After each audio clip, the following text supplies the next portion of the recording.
Welcome to my classroom, room C2, home of the cutest little class in town, my kindergarten class, here at Jack London Elementary. I'm so excited to read this book to you today. It's one of Dr. Seuss's all-time classics, one of my personal favorites. Horton hatches the egg. Here's our title page. Horton hatches the egg. Sighed Maisie, a lazy bird, hatching an egg. I'm tired and I'm bored, and I've got kinks in my leg from sitting, just sitting here day after day. It's work, how I hate it. I'd much rather play. I'd take a vacation, fly off for a rest. If I could find someone to stay on my nest, if I could find someone, I'd fly away free. And then Horton the elephant passed by her tree. "Hello," called the lazy bird, smiling her best. "You've nothing to do, and I do need a rest. Would you like to sit on the egg in my nest?"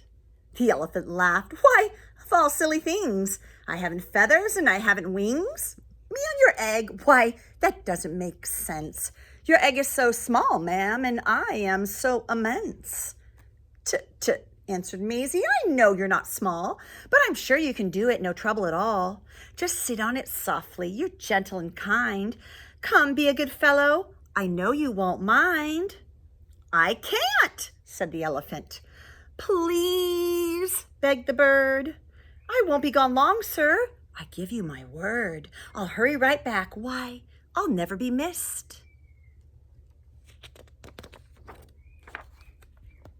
"Very well," said Horton the elephant, "since you insist. You want a vacation? Go fly off and take it. I'll sit on your egg and I'll try not to break it. I'll stay and be faithful. I meant what I said." "Toodaloo," sang out Maisie, and she fluttered away.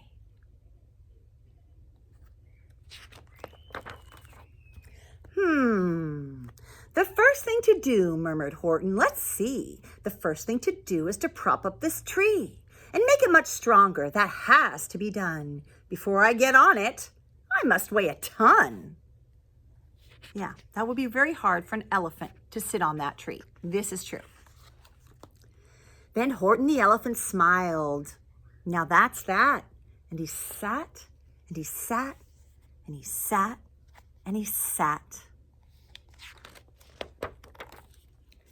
And he sat all that day, and he kept that egg warm. And he sat all that night through a terrible storm. It poured and it lightened, it thundered, it rumbled. "This isn't much fun," poor Horton the elephant grumbled.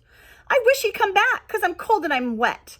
I hope that Maisie bird doesn't forget." But Maisie, by this time, was far beyond reach. Oh, look at her there. Enjoying the sunshine way off in Palm Beach and having such fun, such a wonderful rest, decided she'd never go back to her nest.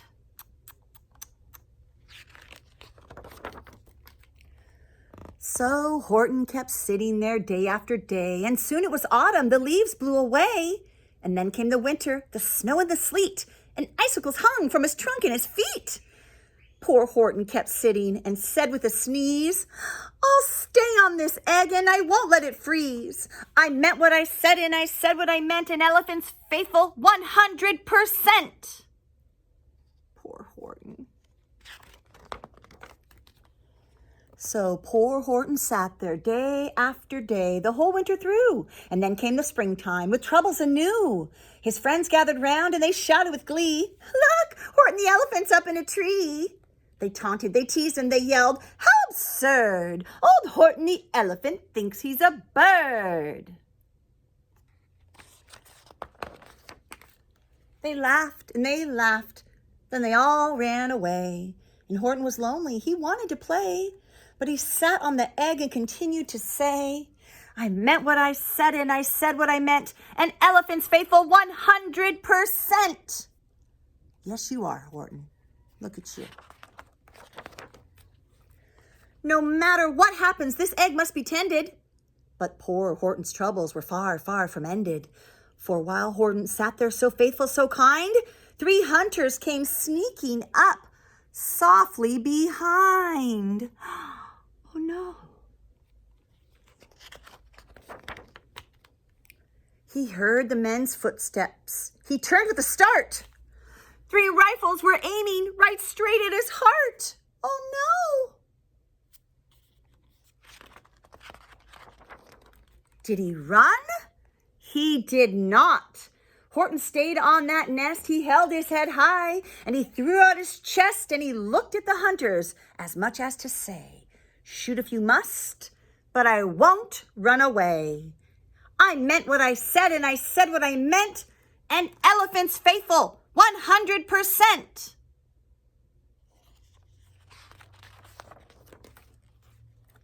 But the men didn't shoot, much to Horton's surprise.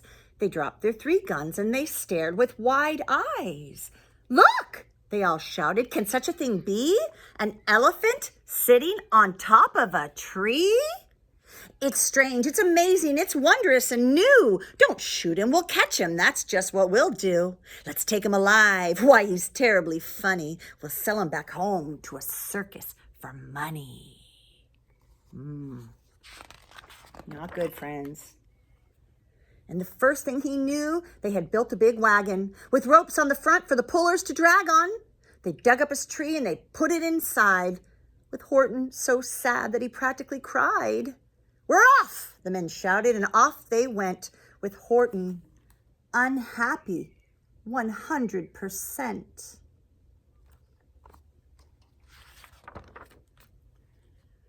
Up out of the jungle, up into the sky, up over the mountains 10,000 feet high.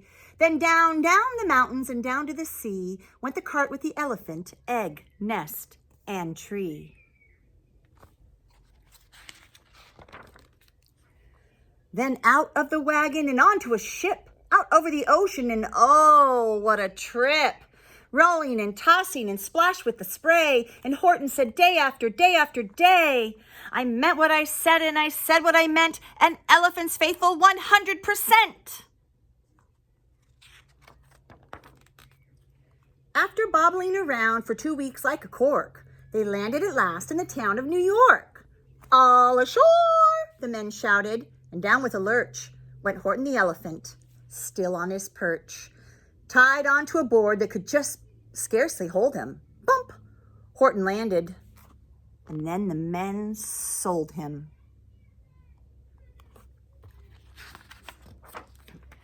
Sold to a circus. Then week after week, they showed him to people at 10 cents a peek.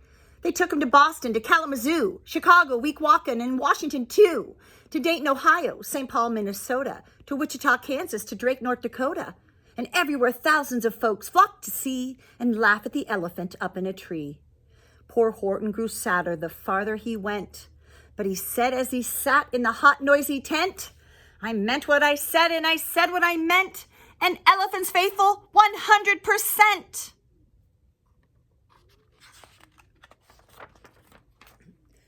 Then one day, the circus show happened to reach a town way down south, not so far from Palm Beach. And dawdling along way up high in the sky, who of all people should chance to fly by but that old good-for-nothing bird, Runaway Maisie, still on vacation and still just as lazy. And spying the flags and the tents just below, sang out, what fun! Why, I think I'll go to the show. And she swooped from the clouds through an open tent door. Good gracious, gasped Maisie. I've seen you before. Poor Horton looked up with his face white as chalk. He started to speak, but before he could talk, there rang out the noisiest, ear-splitting squeaks from the egg that he'd sat on for 51 weeks. A thumping, a bumping, a wild, alive scratching. My egg, shouted Horton. My egg! Why, it's hatching! But it's mine, screamed the bird when she heard the egg crack. The work was all done, and now she wanted it back. "It's my egg," she sputtered. "You stole it from me. Get off of my nest and get out of my tree." Poor Horton backed down with a sad, heavy heart. But at that very instant, the egg burst apart. And out of the pieces of red and white shell, from the egg that he'd sat on so long and so well, Horton the elephant saw something whiz. It had ears and a tail and a trunk, just like his. Oh, how amazing. And the people came shouting, "What's all this about?" They looked and they stared with their eyes popping out. And then they cheered and they cheered and they cheered more and more. They'd never seen anything like it before. "My goodness, my gracious," they shouted, "my word. It's something brand new. It's an elephant bird." And it should be like that. Because Horton was faithful. He sat and he sat. He meant what he said and he said what he meant. And they sent him home happy. 100%. I love that ending. I hope you did too. Thanks for joining me, friends.